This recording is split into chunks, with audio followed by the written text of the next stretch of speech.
Welcome to মনোবল global academy, the hub of scientific happiness. মনোবল স্ফুরিত হোক মনীষীদের জীবন থেকে মানুষের জীবনে।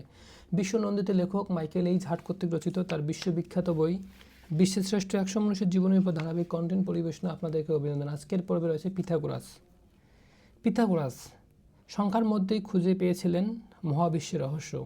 মহান গণিতবিদ ও দার্শনিক। তিনি খ্রিস্টপূর্ব 570 সালে জন্মগ্রহণ করেন সামোয়া দ্বীপে, বর্তমান গ্রিসে অবস্থিত। তিনি শুধু গণিতবিদই নন, বরং একজন আধ্যাত্মিক চিন্তাবিদও ছিলেন। তিনি বিশ্বাস করতেন সংখ্যার মধ্যেই লুকিয়ে আছে মহাবিশ্বের রহস্য। তার সবচেয়ে বিখ্যাত অবদান পিথাগোরাসের উপপাদ্য, a² + b² = c²। এটি সমগ্র ত্রিভুজের একটি মৌলিক সূত্র যা আজও গণিতের ভিত্তি।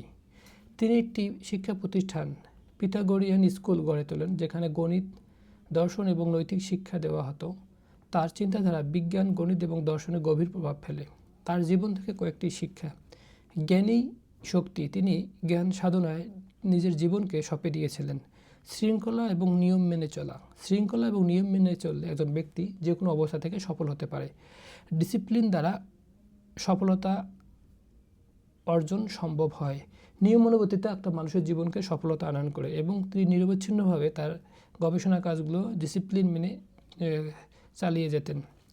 ভারসাম্যপূর্ণ জীবন, ওয়ার্ক লাইফ ব্যালেন্স। একটা মানুষের জীবনে যদি সব কিছু মিলে ভারসাম্য রক্ষা করে বা ভারসাম্য থাকে, তখন সেই জীবনটা শ্রেষ্ঠ জীবন হয়, মহান জীবন হয়। এবং পিথাগোরাসের ব্যক্তিগত জীবনে উনি ভারসাম্যপূর্ণ জীবনযাপন করতেন।